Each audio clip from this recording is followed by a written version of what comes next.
أعوذ بالله من الشيطان الرجيم.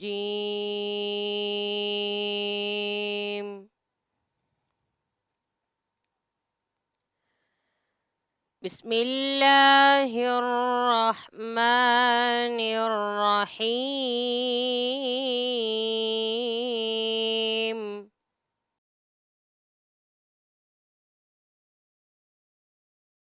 أعوذ بالله من الشيطان الرجيم بسم الله الرحمن الرحيم مولاي صل وسلم دائما أبدا على حبيبك خير الخلق كلهم صلى الله تعالى عليه وعلى آله وصحبه وبارك وسلم.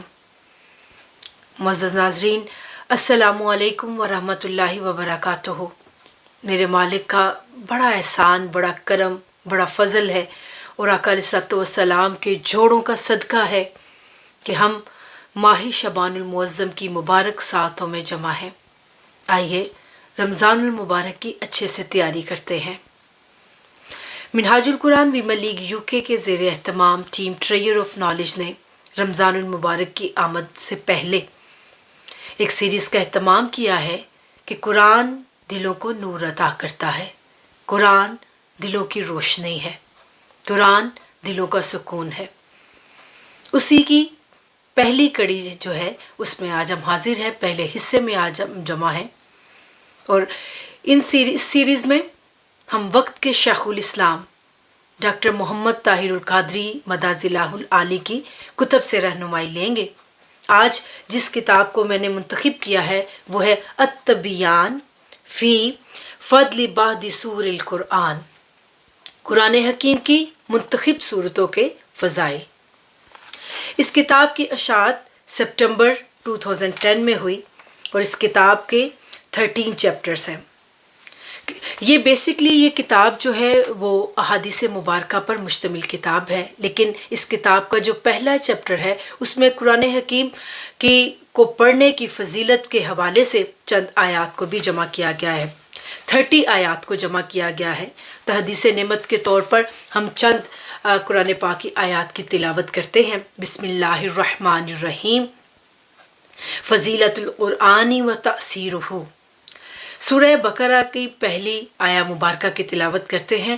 الف لام میم ذالک الکتاب لا ریب فیہ ھدی للمتقین. الف لام میم حقیقی معنی اللہ اور اس کے رسول صلی اللہ علیہ وآلہ وسلم ہی بہتر جانتے ہیں. یہ وہ عظیم کتاب ہے جس میں کسی شک کی گنجائش نہیں، یہ پرہیزگاروں کے لیے ہدایت ہے. پھر سورہ بقرہ کی آیا کریمہ نمبر 185 ہے کہ شہر رمضان الذی انزل فیہ القرآن ھدی للناس وبینات من الھدی والفرقان. رمضان وہ مہینہ ہے جس میں قرآن اتارا گیا ہے جو لوگوں کے لیے ہدایت ہے اور جس میں رہنمائی کرنے والی اور حق و باطل میں امتیاز کرنے والی واضح نشانیاں ہیں. اسی طرح سورہ آل عمران کی طرف چلتے ہیں کہ اس کی آیا کریمہ نمبر 58 ہے کہ ذالک نتلوہ علیک من الآیات وذکر حکیم. یہ جو ہم آپ کو پڑھ کر سناتے ہیں یہ نشانیاں ہیں اور حکمت والی نصیحت ہے. اسی طرح آگے چلتے ہیں. آداب تلاوت القرآن و تدبر فیہ. سورہ نساء کی آیا کریمہ نمبر 82 ہے. افلا یتدبرون القرآن ولو کان من عند غیر اللہ لوجدوا فیہ اختلافا کثیرا. تو کیا وہ قرآن میں غور و فکر نہیں کرتے؟ اور اگر یہ قرآن غیر خدا کی طرف سے آیا ہوتا تو یہ لوگ اس میں بہت سا اختلاف پاتے بلا شبہ. اور پھر سورہ آل اعراف کی طرف چلتے ہیں کہ اور جب قرآن پڑھا جائے تو اسے توجہ سے سنا کرو اور خاموش رہا کرو تاکہ تم پر رحم کیا جا سکے. اسی طرح سورہ نحل کی آیا کریمہ نمبر 98 ہے کہ جب آپ قرآن پڑھنے لگے فَإِذَا قَرَأْتَ الْقُرْآنَ فاستعذ باللہ من الشیطان الرجیم. سو جب آپ قرآن پڑھنے لگے تو شیطان مردود کی وسوسہ اندازیوں سے اللہ کی پناہ مانگ لیا کریں. چیپٹر سیکنڈ ہے جہاں سے احادیث مبارکہ کا سلسلہ شروع ہوتا ہے کہ سب سے پہلا چیپٹر ہے بابن فی فضائل القرآن و حملتہ، فضائل قرآن اور اسے پڑھنے سمجھنے والوں کے فضائل. پہلی حدیث مبارکہ پڑھتے ہیں کہ حضرت ابو موسیٰ اشعری رضی اللہ تعالیٰ عنہ سے روایت ہے کہ آقا علیہ الصلوۃ والسلام نے فرمایا جو بندہ مومن قرآن مجید پڑھتا رہتا ہے اس کی مثال مالٹا کی طرح عرب کے ایک لذیذ پھل کسی ہے جس کی خوشبو بھی اچھی اور مزہ بھی خوب ہوتا ہے. اور وہ بندہ مومن جو قرآن مجید نہیں پڑھتا اس کی مثال خوش کھجور کسی ہے جس میں خوشبو تو نہیں ہوتی البتہ ذائقہ شیریں ہوتا ہے. اور وہ منافق جو قرآن مجید پڑھتا ہے اس کی مثال خوشبودار پھول کسی ہے کہ اس کی خوشبو اچھی اور ذائقہ کڑوا ہوتا ہے. اور اس منافق کی مثال جو قرآن پاک کی تلاوت نہیں کرتا ہنتل تما کسی ہے کہ اس میں خوشبو بالکل نہیں ہوتی اور ذائقہ بھی کڑوا ہوتا ہے. اور ایک روایت میں منافق کی بجائے فاجر یعنی بدکار کے الفاظ ہیں. یہ حدیث متفق علیہ ہے اور مذکورہ الفاظ صحیح مسلم کے ہیں. دوسری حدیث مبارکہ حضرت ابو سعید خدری رضی اللہ تعالیٰ عنہ سے روایت ہے کہ حضرت اسید بن حدیر رضی اللہ تعالیٰ عنہ ایک رات کھجوروں کے کھلیان میں قرآن مجید کی تلاوت کر رہے تھے کہ اچانک ان کا گھوڑا جو ایک جانب بندھا ہوا تھا یعنی ایک سائڈ پہ بندھا ہوا تھا وہ کودنے لگا. وہ تلاوت سے رکے تو گھوڑا بھی رک گیا. وہ پھر پڑھنے لگے تو گھوڑا پھر رقص کرنے لگا. اسی طرح انہوں نے پھر پڑھا تو گھوڑا پھر کودنے لگا. حضرت اسید رضی اللہ تعالیٰ عنہ فرماتے ہیں کہ مجھے ڈر ہوا کہ کہیں یحییٰ جو ان کے بیٹے تھے جو ایک جانب گھوڑے کے پاس ہی سو رہے تھے کہ اس کو گھوڑا کچل نہ دے. میں اٹھ کر گھوڑے کے پاس گیا تو اچانک کیا دیکھتا ہوں کہ میرے سر کے اوپر ایک سائبان سا ہے جس میں بہت سے چراغ جل رہے ہیں. میرے دیکھتے ہی دیکھتے وہ اوپر فضا میں بلند ہو گیا یہاں تک کہ میری نظروں سے اوجھل ہو گیا. فرمایا میں نے صبح حضور نبی اکرم صلی اللہ علیہ وآلہ وسلم کی خدمت اقدس میں حاضر ہو کر عرض کیا یا رسول اللہ آج آدھی رات کے وقت میں اپنے کھجوروں کے کھلیان میں تلاوت کر رہا تھا کہ اچانک میرا گھوڑا بدکنے لگا. آقا علیہ الصلوۃ والسلام نے فرمایا اے ابن حضیر تم پڑھتے رہے. عرض کیا میں نے تو پڑھا اور گھوڑا کودنے لگا. آقا علیہ الصلوۃ والسلام نے فرمایا اے ابن حضیر تمہیں پڑھتا ہی رہنا چاہیے تھا. انہوں نے عرض کیا میں نے پڑھا تو گھوڑا پھر کودنے لگا. تو پھر آقا علیہ الصلوۃ والسلام نے فرمایا اے حضیر کے بیٹے تم پھر بھی پڑھتے رہتے. تمہیں تلاوت قرآن پاک موقوف یعنی رکنا نہیں چاہیے تھا، موقوف نہیں کرنی چاہیے تھی. عرض کرنے لگے میں نے تلاوت موقوف کر دی کیونکہ یحییٰ گھوڑے کے قریب سو رہا تھا. مجھے خوف ہوا کہ کہیں گھوڑا اسے کچل نہ دے. پھر میں نے ایک سائبان سا دیکھا جس میں چراغ سے روشن تھے اور وہ فضا میں بلند ہو گیا یہاں تک کہ پھر مجھے نظر نہیں آیا. اس پر رسول اللہ صلی اللہ علیہ وآلہ وسلم نے فرمایا یہ ملائکہ تھے جو تمہاری تلاوت سننے آئے تھے. اگر تم پڑھتے رہتے تو صبح کے وقت لوگ ان ملائکہ کی زیارت کرتے، ان کو اپنی آنکھوں سے دیکھتے اور کوئی بھی فرشتہ ان سے پوشیدہ نہ رہتا. سبحان اللہ. یہ حدیث متفق علیہ ہے اور مذکورہ الفاظ صحیح مسلم کے ہیں.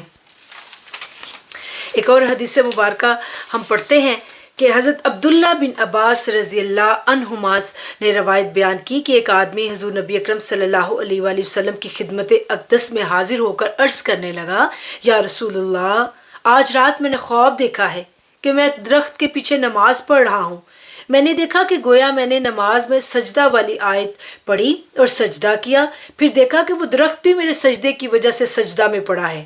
میں نے سنا کہ درخت سجدے میں پڑے پڑے کہہ رہا ہے اے میرے پروردگار اس سجدہ کی برکت سے میرے لیے اپنے پاس اجر لکھ دے، اسے میرے لیے اپنے پاس خزانہ بنا دے، مجھ سے گناہ دور فرما دے اور اسے میری طرف سے ایسے قبول فرما جیسے تو نے اپنے مکرم بندے حضرت داؤد علیہ السلام سے قبول فرمایا تھا. حضرت ابن عباس رضی اللہ عنہما فرماتے ہیں کہ میں نے دیکھا حضور نبی اکرم صلی اللہ علیہ وآلہ وسلم نے آیت سجدہ تلاوت فرمائی. پھر میں نے سنا کہ آپ صلی اللہ علیہ وآلہ وسلم حالت سجدہ میں وہی الفاظ ادا فرما رہے تھے جو اس آدمی نے درخت کے کلام سے نقل کیے تھے، یعنی درخت کی دعا. سبحان اللہ. اس حدیث کو امام ترمذی، ابن ماجہ اور ابن حبان نے مذکورہ الفاظ کے ساتھ روایت کیا ہے، اور امام ترمذی نے فرمایا یہ حدیث حسن صحیح ہے، امام حاکم نے فرمایا یہ حدیث صحیح ہے۔ سبحان اللہ۔ حضرت ابو ہریرہ رضی اللہ تعالیٰ عنہ بیان کرتے ہیں کہ اے لوگو قرآن پڑھو، بے شک یہ قیامت کے روز نہایت ہی اچھا شفاعت کرنے والا ہے۔ قیامت کے روز یہ عرض گزار ہوگا، اے میرے رب، اس شخص یعنی صاحب قرآن کو عزت والا زیور پہنا، بس اسے عزت والا زیور پہنایا جائے گا۔ قرآن عرض کرے گا، اے میرے رب اسے عزت والا لباس پہنا، تو اسے عزت والا لباس پہنایا جائے گا۔ قرآن عرض کرے گا، اے میرے رب اسے عزت والا تاج پہنا، تو اے رب اس سے راضی ہو جا، بے شک تیری رضا سے بڑھ کر کوئی چیز نہیں جس کی درخواست کی جائے۔ اس حدیث مبارکہ کو امام دارمی نے روایت کیا ہے۔ حضرت حفص بن غیاث حنفی روایت کرتے ہیں کہ حضرت ابو ہریرہ رضی اللہ تعالیٰ عنہ نے فرمایا وہ فرمایا کرتے تھے کہ بے شک گھر میں قرآن مجید کے پڑھے جانے سے وہ گھر اپنے اہل کے لیے کشادہ ہو جاتا ہے، اور اس میں فرشتے حاضر ہو جاتے ہیں اور شیاطین اس کو چھوڑ دیتے ہیں، اس کی خیر بہت زیادہ ہو جاتی ہے۔ اور بے شک وہ گھر جس میں قرآن مجید نہیں پڑھا جاتا وہ اپنے اہل کے لیے تنگ ہو جاتا ہے، اور فرشتے اس کو چھوڑ جاتے ہیں، اور اس میں شیاطین حاضر ہو جاتے ہیں، اور اس گھر میں خیر و برکت کم ہو جاتی ہے۔ اس حدیث کو امام دارمی نے روایت کیا ہے۔ سبحان اللہ۔ اللہ تبارک و تعالی ہم سب کو اپنے گھر میں روزانہ قرآن حکیم کی تلاوت کرنے کا معمول بنانے کی توفیق عطا فرمائے، آمین۔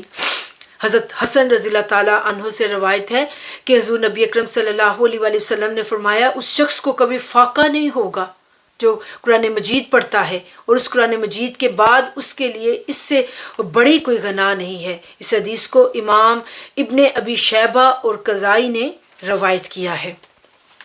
بڑھتے ہیں چیپٹر 3 کی طرف، جو کہ ہے بابن فی فضل قراءۃ الفاتحۃ و ثوابھا، تلاوت سورہ الفاتحہ کی فضیلت اور ثواب کا بیان۔ حضرت عبادہ بن صامت رضی اللہ تعالیٰ عنہ سے روایت ہے کہ حضور نبی اکرم صلی اللہ علیہ وآلہ وسلم نے فرمایا، اس شخص کی نماز نہیں جو سورہ فاتحہ نہ پڑھے۔ یہ حدیث متفق علیہ ہے۔ حضرت عبداللہ بن عباس رضی اللہ عنہما بیان کرتے ہیں کہ ایک دن حضرت جبرائیل علیہ السلام حضور نبی اکرم صلی اللہ علیہ وآلہ وسلم کے پاس بیٹھے ہوئے تھے۔ اچانک حضور نبی اکرم صلی اللہ علیہ وآلہ وسلم نے ایک آواز سنی۔ حضور نبی اکرم صلی اللہ علیہ وآلہ وسلم نے سر اوپر اٹھایا۔ حضرت جبرائیل علیہ السلام نے عرض کیا، یا رسول اللہ، یہ آسمان کا ایک دروازہ ہے جس کو صرف آج کھولا گیا اور آج سے پہلے کبھی نہیں کھولا گیا۔ پھر اس سے ایک فرشتہ نازل ہوا۔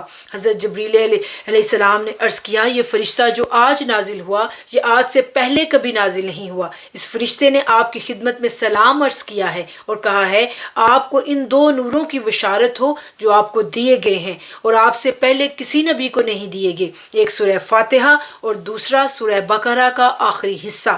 آپ ان میں سے جو حرف بھی پڑھیں گے آپ کو اس کا اجر مل جائے گا۔ سبحان اللہ۔ اس حدیث کو امام مسلم اور نسائی نے روایت کیا ہے۔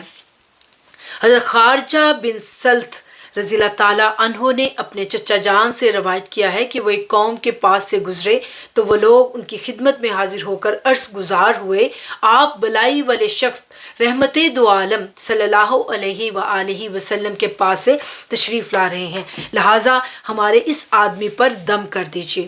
بس وہ ایک دیوانے کو لے کر آئے جسے رسیوں سے باندھا ہوا تھا۔ بس انہوں نے صبح و شام 3 روز تک سورہ فاتحہ پڑھ کر دم کیا۔ جب بھی وہ دم مکمل کرتے تو منہ میں تھوک جمع کر کے اس کو تھوک دیتے۔ بس وہ شخص ایسا ہو گیا جیسے قید سے آزاد ہو گیا ہو۔ بس انہوں نے انعام کے طور پر کوئی چیز دی، یہ اسے لے کر آقا علیہ السلام کی بارگاہ میں حاضر ہو گئے اور آپ صلی اللہ علیہ وآلہ وسلم سے اس کا ذکر کیا۔ بس آپ صلی اللہ علیہ وآلہ وسلم نے فرمایا، کھا لو، مجھے اپنی عمر کی قسم، لوگ غیر شرعی جاڑ پھونک سے کھاتے ہیں اور تم نے شرعی جاڑ پھونک سے کھایا ہے۔ اس حدیث کو امام ابو داؤد، نسائی اور دار قطنی نے روایت کیا ہے۔ بڑھتے ہیں نیکسٹ چیپٹر کی طرف کہ بابن فی فضل قراءۃ سورۃ البقرۃ و آل عمران، تلاوت سورہ بقرہ اور آل عمران کی فضیلت کا بیان۔ حضرت ابو امامہ باہلی رضی اللہ تعالیٰ عنہ بیان کرتے ہیں کہ حضور نبی اکرم صلی اللہ علیہ وآلہ وسلم نے فرمایا قرآن مجید پڑھا کرو کیونکہ وہ قیامت کے دن اپنے پڑھنے والوں کا شفیع بن کر آئے گا، اور دو روشن صورتیں سورہ بقرہ اور سورہ آل عمران پڑھا کرو کیونکہ وہ قیامت کے دن اس طرح آئیں گی جس طرح دو بادل ہوں یا دو سائبان ہوں یا دو اڑتے ہوئے پرندوں کی قطاریں ہوں، اور اپنے پڑھنے والوں کی وکالت کریں گی۔ سورہ بقرہ پڑھا کرو، اس کا پڑھنا برکت ہے اور نہ پڑھنا حسرت ہے، جادوگر اس کے حصول کی استطاعت نہیں رکھتے۔ سبحان اللہ۔ اس حدیث کو امام مسلم، دارمی، عبدالرزاق اور احمد نے روایت کیا ہے۔ حضرت ابو ہریرہ رضی اللہ تعالیٰ عنہ بیان کرتے ہیں کہ حضور نبی اکرم صلی اللہ علیہ وآلہ وسلم نے فرمایا اپنے گھروں کو قبرستان نہ بناؤ، بے شک شیطان اس گھر سے بھاگتا ہے جس میں سورہ بقرہ کی تلاوت کی جاتی ہے۔ بے شک سبحان اللہ، اللہ تبارک تعالیٰ ہم سب کو قرآن پاک کی تلاوت کرنے کی توفیق عطا فرمائے اور سورہ بقرہ کی بالخصوص تلاوت کرنے کی توفیق عطا فرمائے۔ اس حدیث کو امام مسلم، ترمذی، نسائی اور احمد نے روایت کیا ہے۔ امام ترمذی نے فرمایا یہ حدیث حسن ہے۔ نیکسٹ چیپٹر ہے کہ بابن فی قراءۃ آیت الکرسی و خواتیم سورۃ البقرہ، آیت الکرسی اور سورہ بقرہ کی آخری آیات کی تلاوت کا بیان۔ حضرت ابی بن کعب رضی اللہ تعالیٰ عنہ بیان کرتے ہیں کہ حضور نبی اکرم صلی اللہ علیہ وآلہ وسلم نے فرمایا یا ابا المنذر، کیا تم جانتے ہو کہ تمہارے نزدیک کتاب اللہ کی سب سے عظیم آیت کون سی ہے؟ میں نے عرض کیا اللہ تعالیٰ اور اس کا رسول صلی اللہ علیہ وآلہ وسلم ہی بہتر جانتے ہیں۔ آپ صلی اللہ علیہ وآلہ وسلم نے فرمایا تمہارے نزدیک کتاب اللہ کی سب سے عظیم آیت کون سی ہے؟ میں نے عرض کیا اللہ لا الہ الا هو الحی القیوم۔ آپ صلی اللہ علیہ وآلہ وسلم نے میرے سینے پر ہاتھ مارا اور فرمایا اے ابو المنذر تمہیں یہ علم مبارک ہو۔ اس حدیث کو امام مسلم، عبدالرزاق اور حاکم نے روایت کیا ہے، اور امام حاکم نے فرمایا کہ یہ حدیث صحیح الاسناد ہے۔ حضرت نعمان بن بشیر رضی اللہ تعالیٰ عنہ سے مروی ہے کہ آقا علیہ السلام نے فرمایا اللہ تعالیٰ نے زمین و آسمان کے پیدا کرنے سے 2000 سال پہلے ایک کتاب لکھی جس میں سے 2 آیتیں اتاری، یہی آیتیں سورہ بقرہ کا آخر ہیں۔ جس گھر میں یہ آیات 3 دن پڑھی جائیں شیطان اس کے قریب نہیں آتا۔ اس حدیث کو امام ترمذی، نسائی اور دارمی نے روایت کیا ہے، اور امام ترمذی نے فرمایا یہ حدیث حسن ہے، اور امام حاکم نے فرمایا یہ حدیث امام مسلم کی شرائط پر صحیح ہے۔ حضرت حذیفہ رضی اللہ تعالیٰ عنہ بیان کرتے ہیں کہ اس امت کو تمام امتوں پر 3 باتوں پر فضیلت دی گئی ہے۔ اس کے لیے زمین کو پاک اور مسجد بنا دیا گیا ہے، اسی کی صفیں فرشتوں کی صفوں کی ترتیب پر ہیں۔ آپ رضی اللہ تعالیٰ عنہ بیان کرتے ہیں کہ حضور نبی اکرم صلی اللہ علیہ وآلہ وسلم نے فرمایا کرتے تھے مجھے سورہ بقرہ کی یہ آخری آیات عرش کے نیچے موجود خزانے سے عطا کی گئی ہیں، اور یہ مجھ سے پہلے کسی نبی کو عطا نہیں کی گئی۔ اس حدیث کو امام احمد نے روایت کیا ہے۔ اسی پر آج کا حصہ مکمل ہوا۔ نیکسٹ حصے میں ہم مزید قرآن پاک کی جو صورتیں ہیں ان پر گفتگو کریں گے، ان پر احادیث کی روشنی میں گفتگو کریں گے، اور میں نے قرآن پاک کی آیات کی تلاوت کی، احادیث آپ کے سامنے پڑھی۔ اس میں ممکن ہے، بلا شبہ ممکن ہے مجھ سے غلطیاں ہو گئی ہوں، تو مجھے انسان سمجھ کر معاف کر دیجیے گا۔ اللہ تبارک و تعالی ہم سب کو معافی عطا فرمائے، قرآن پاک پڑھنے کی توفیق عطا فرمائے، آمین۔ السلام علیکم ورحمۃ اللہ وبرکاتہ۔